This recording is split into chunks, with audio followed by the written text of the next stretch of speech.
Lake Chalet here in Oakland. Last night at Oracle, the Raptors were crowned champions.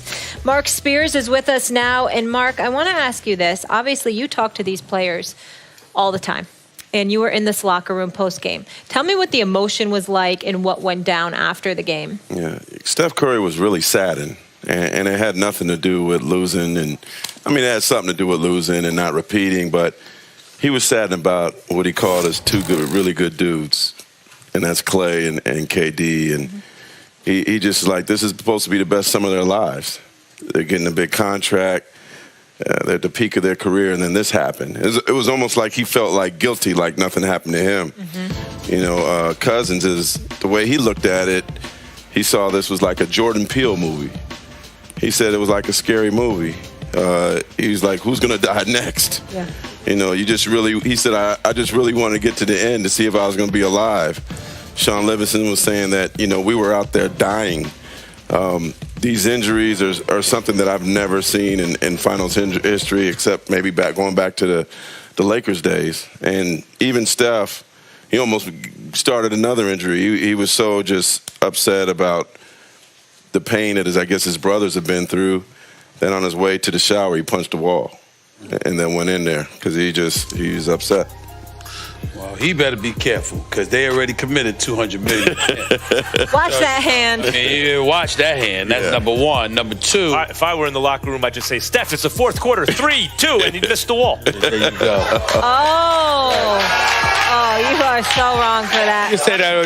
You know what you should be for Halloween? A troll doll with the bright hair. I used to collect when I remember for years. Oh my goodness. That the reason why it's easy for me to ignore that. The reason why it's easy for me to ignore that is that I remember for years I would say that if it were Bird or somebody like that, I would take them over LeBron for the last 2 minutes, but there's no way in hell I would take them ahead of him for the first 46. There's 48 minutes. There's 82 games. It matters. And so for me, when I look at Steph, I'm not going to look at a waning moment. I'm going to look at overall what he brings to the game of basketball, and I'm not going to disrespect him like that. What I will tell you is this.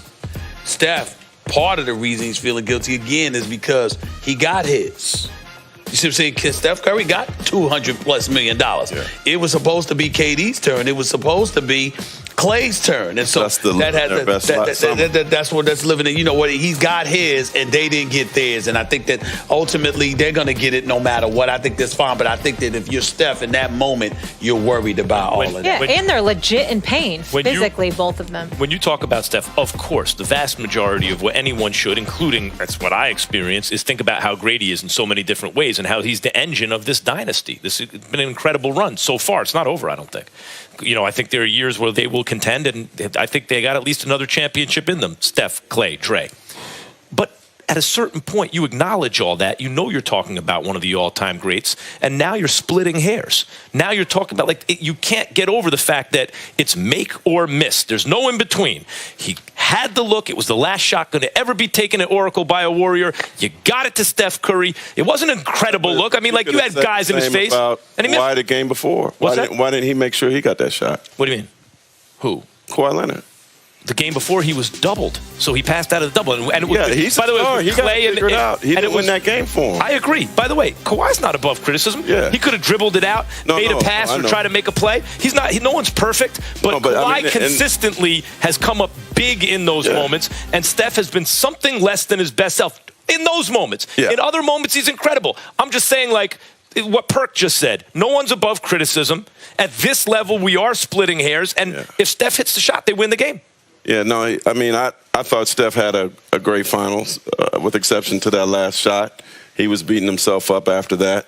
Said he bobbled it a little bit. He said, I could make it 10 out of 10 times. But if he makes that at Oracle, man, that would have been a hell of a way to send that place off. But the one thing what would they have been in Game 7?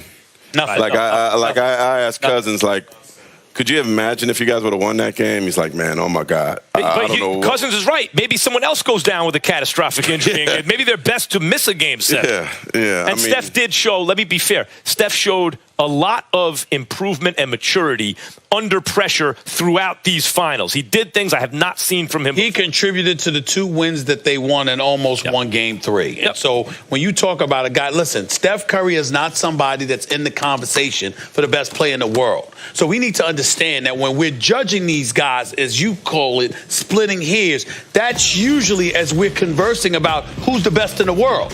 The point that I'm trying to make is that we acknowledge Steph is the greatest shooter we've ever seen, but nobody confuses him with being the best player in the world. So if you're the greatest shooter that we've ever seen and you finish the finals averaging 30, okay, I'm looking at you and I'm saying, excuse me, it's not a choke job or anything like that. You got to make that shot last night. It would have been nice, particularly the last game at the Oracle. That would have been something special. It wasn't meant to be. But it's not like Steph Curry did anything that dissuades us from believing he's still the greatest shooter we've ever seen. But I'll give it to you, but I felt so bad because I knew what I was going to come out and say today once I saw him miss that shot.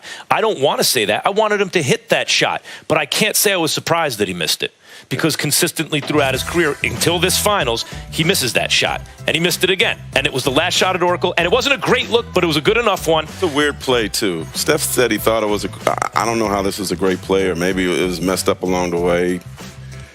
But he should have hit that shot, yes. Yeah, should have hit it. All right. We'll leave it on that note. Okay, when we come back, more First Take here from Oakland. Last night where the Raptors were crowned champions. We'll ask Mark Spears and the guys this. Does someone actually deserve more credit for the Raptors championship than Kawhi Leonard? That's coming up after